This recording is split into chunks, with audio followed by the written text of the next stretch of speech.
Have you heard of Jennifer Aniston? Would you like to meet her? She is, after all, an A-lister, someone who's so famous that we feel that maybe that we all know her a little bit. Well, I'm a journalist, and a few years ago, I had the chance to interview Jennifer Aniston. So as I was preparing for this interview, feeling a little nervous, because, you know, it's Jennifer Aniston, I also began to feel a little bit irritated, because Jennifer Aniston had recently turned 40 years old, and all the media coverage around it was about that, and about basically how it was the apocalypse for her. Now, as a journalist, my job is supposedly to go to people and ask those questions that everyone is thinking. So was I really going to go and interview Jennifer Aniston and say this to her? Hey, Jennifer, how do you feel about turning 40 without Brad Pitt, without a baby, and now apparently you're going to lose your looks too because you're getting old? It's not really something any one human being should ever say to another. And what annoyed me even more as I continued preparing was I found out that her co-star in this particular film, Owen Wilson, had also just turned 40 a few weeks before Jennifer, and nobody cared. This really got me thinking, you know, why are we so obsessed with a woman's age and her looks in the same way that we're not quite as obsessed about a man's? So I decided to flip things around and to ask her that. Now, Jennifer gave me a wonderful, diplomatic Hollywood answer about how things were tougher in the film industry for women than for men. But my thinking on this subject was really confirmed a few months later when I interviewed the actress Sandra Bullock. And as I exited the room, she called after me, "Thank you so much for being the first person not to ask me about being an older woman in Hollywood." Age, bodies, relationships. Why are we so interested in them when it comes to women? Since that time, I've been a woman on a mission because I want to ask famous women about their work. But it's difficult sometimes to get the opportunity to do that. The internet over the last 20 years has made celebrity gossip really, really accessible. And I'm sure most of us now with social media have our Facebook and our Instagram accounts. And Instagram is really king of social media at the moment. I mean, it's so easy. You scroll through, you drop a like, you look at pretty pictures of pretty people all the time. And if you're posting on Instagram, you know all the angles and all the filters that make you look good. I have even seen 4-year-old girls who know what angles and poses to assume in order to make them look good on Instagram. So yeah, the media's quite bad, but isn't the media a reflection of society? Does this actually come from within us? After all, isn't it ingrained within us from the time that we're little girls? I don't know if any of you, but I certainly was. I was known as Daddy's little princess. I think it's the highest compliment we can ever pay a little girl in a nice dress to go, "Oh, look how pretty you are." That's, first of all, that's the best compliment we can pay her instead of telling her that she's kind or smart.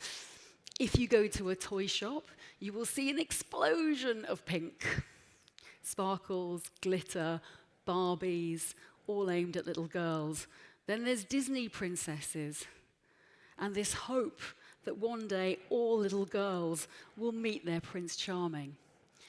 So I think it's imprinted on our brains from that time, and I think boys can grow up with that idea of little girls as well. However, when it comes to celebrity gossip and the people who are reading it, it's not you guys, it's not men who is reading it. It's women who are clicking on these articles about age and relationships and how to keep your body looking good. The most popular news website in the world at the moment, I will tell you, is something called the Mail Online. It's an English language publication, and it has at least 20 million viewers and readers daily. It's massive. And who are the main readers of it? It's women, aged between 20 and 60. Some of them have kids, some of them are going to go on and have kids too. And it's really easy site to read, and it's quite funny. I don't know if you've seen it, but it's got what we British call a sidebar of shame. And that is basically, it's mainly female celebrities, and you can scroll down and have a look, and it's basically pictures of women in tight outfits or on red carpets, or how they're out shopping in Hollywood, and today they're looking too thin, too fat, too old, too young, or maybe their legs just aren't great today. So that's the world's most read news website at the moment. And it seems so harmless, doesn't it? Just to click on it. I mean, here I am telling you about this stuff, and I know how easy it is to click on things like that, because a few weeks ago, I believe that Kim Kardashian's unairbrushed ass broke the internet again. And I clicked on that picture. I did it too. So it's really, really easy, and it seems so harmless, doesn't it? One little click. But in fact, with every click on those kind of websites, you are generating more revenue for that media organization from the advertising. And also, when we do that, a message is sent to the advertisers and to that organization that we like stories like that they need to find more, that they should publish more of them because they're popular and they will get more money. But there's also something else that makes it less harmless. I think as human beings, we are created to yearn, to seek beauty. And I think that we also want to seek a higher purpose. I think it's in our DNA. It is built within us. But if we turn it in on ourselves too much, that quest for beauty and that quest for meaning, or if we focus it too much on other people, then it can lead to envy, comparison, and in the worst cases, mental health problems.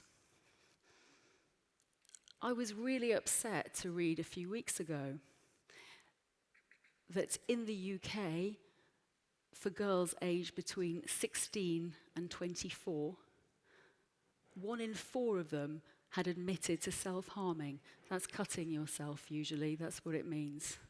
And a similar number said that they felt worthless. Now consider that word, worthless, without value.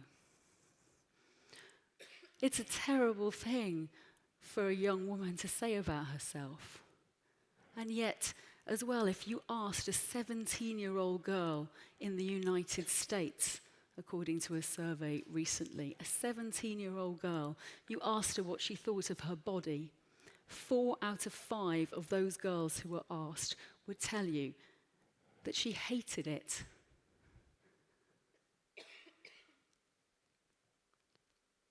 And I think that it's not just important for women to know this, but I think it's also important for guys to understand what's going on as well, because recently in the UK, anorexia amongst young teenage men has doubled.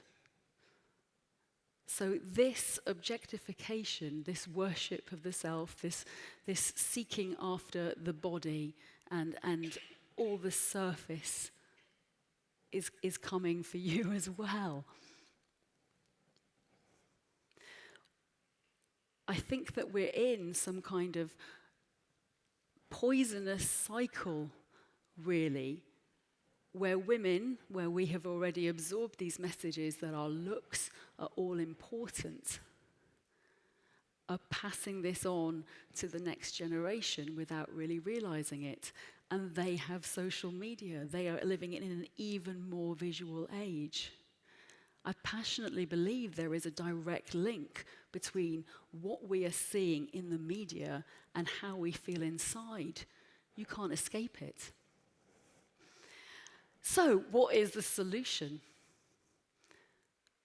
Well, I think there is a solution, but it's going to take you, the public, and us, the media, to work together to do it. Firstly, consider before you click.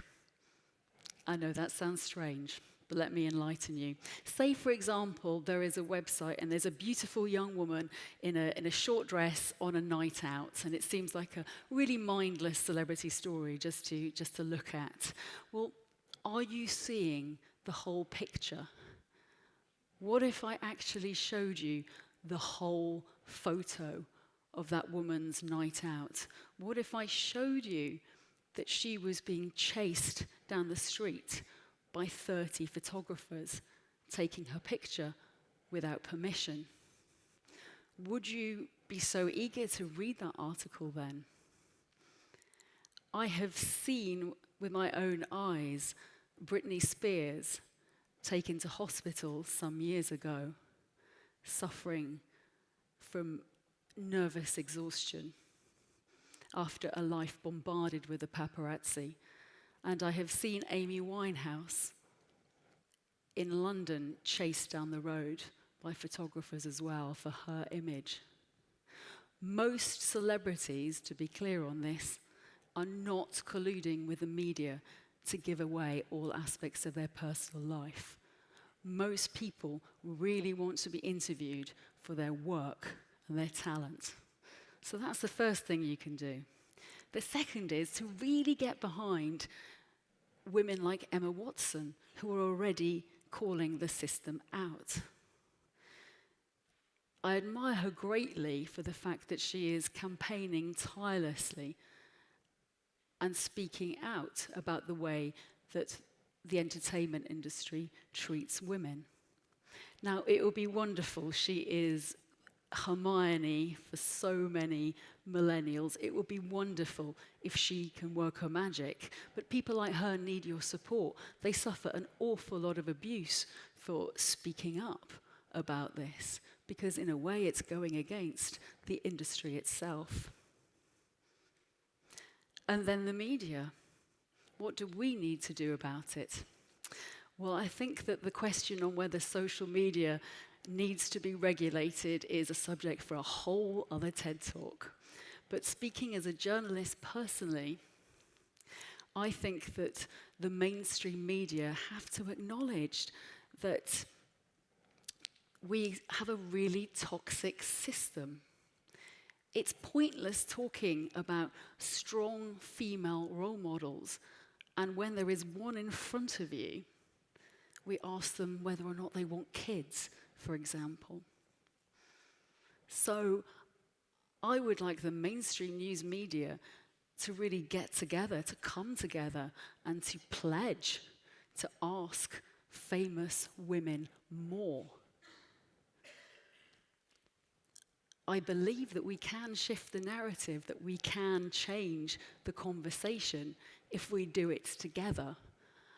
And this is what I want from my world, the world I work in, that instead of age, bodies, relationships, that instead we hear from women about their talent, their opinions, and their beliefs. Thank you.